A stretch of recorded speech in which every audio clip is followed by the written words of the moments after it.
Chapter 7 리액트의 스테이트와 이벤트 핸들러를 함께 사용해서 어떻게 유저와 상호작용하는 부분을 핸들링할 수 있는지 살펴보도록 하겠습니다.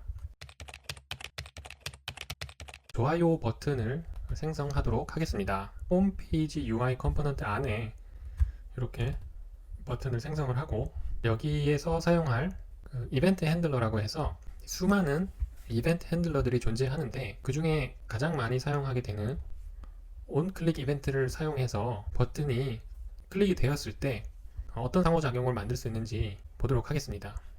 이러한 이벤트 핸들러 네임은 이제 캐멀 케이스 형태를 가지고 있는데 예를 들어 이제 온클릭을 보면 이제 온과 클릭이라는 이제 두 가지 파트로 우리가 나눌 수 있는데 이제 얘를 합쳐서 이름을 정의를 할 때 소문자로 시작을 하고 그 다음에 새로운 의미의 단어가 이제 시작이 될 때 이런 식으로 소문자가 아니라 대문자를 사용함으로써 마치 이게 납타의 등 모습과 같다고 해서 캐멀 케이스라고 불려지게 됐습니다. 온클릭 다음에 온클릭 이벤트라고 하면 이런 식으로 마찬가지로 대문자 2를 써서 캐멀 케이스의 형태를 가진다.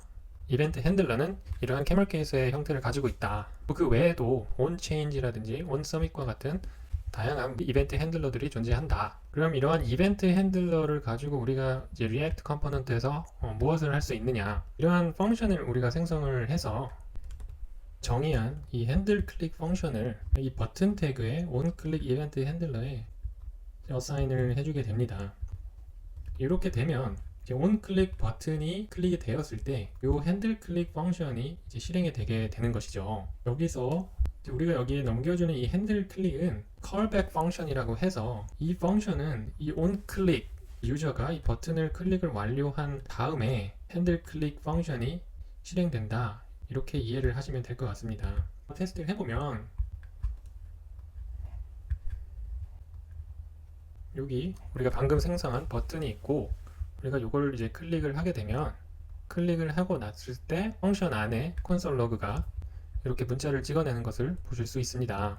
리액트에서는 스테이트와 훅이라는 메커니즘을 사용을 하게 되는데 훅을 사용을 해서 상태가 지속적으로 변경되는 부분들을 핸들링 할 수 있도록 해주고 있습니다.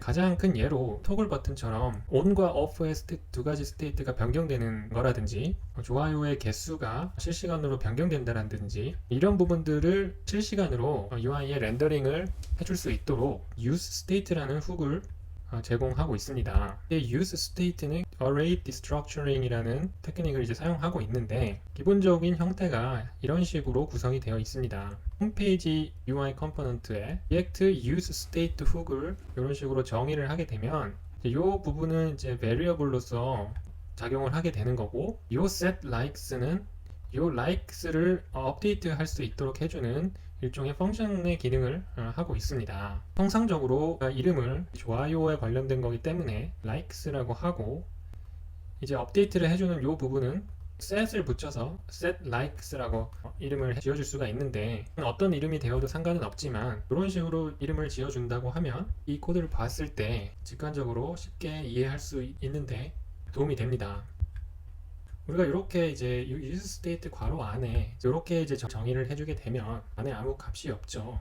이렇게 되면 이 기본적으로 초기 값은 이제 정의된 게 없죠. 우리가 얘를 한번 콘솔 로그로 찍어 보면 이렇게 undefined 된 값이 나오는 것을 보실 수 있습니다. 하지만 우리가 초기 값을 이런 식으로 어떤 데이터의 형태든 지금의 경우는 숫자 0을 써줬기 때문에 number 0가 이 likes의 이제 초기 값이 되는 거죠. 확인을 해보시면 이런 식으로 0 값이 나오는 것을 확인하실 수 있습니다. 그러면 이제 우리가 이 likes라는 상태를 요 like 버튼을 클릭을 함으로써 이 값을 변경을 해주고 싶으면 이렇게 업데이트하기 위한 setLikes를 이렇게 펑션과 같이 사용을 해서 초기 값이 0이었기 때문에 0에다가 1을 더해서 요 클릭을 하는 순간 1이 되도록 만들어 주는 것입니다. 이 라인을 실행을 하고 likes 상태를 바로 체크를 하게 되면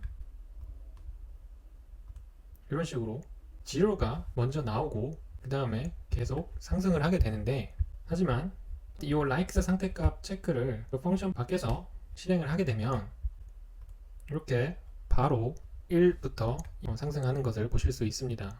그래서 요거는 우리가 이 핸들 클릭 펑션 안에 있는 set likes를 사용해서 likes를 1 증가시킨 다음에 이 핸들 클릭이 완료가 된 이후에 홈페이지 UI 컴포넌트가 다시 렌더링을 하게 됩니다. 그때 이제 likes가 비로소 0에서 1로 업데이트가 되고 이제 리렌더링 돼서 요 라인을 만나게 되면 이제 업데이트된 그 1을 바로 찍어내는 것이죠. 그래서 우리가 주의할 것은 이 set likes 요 다음에 요 상태를 업데이트한 펑션 다음에 이 likes 상태가 변경됐다고 생각을 하면 안 된다는 것을 주의하셔야 하겠습니다.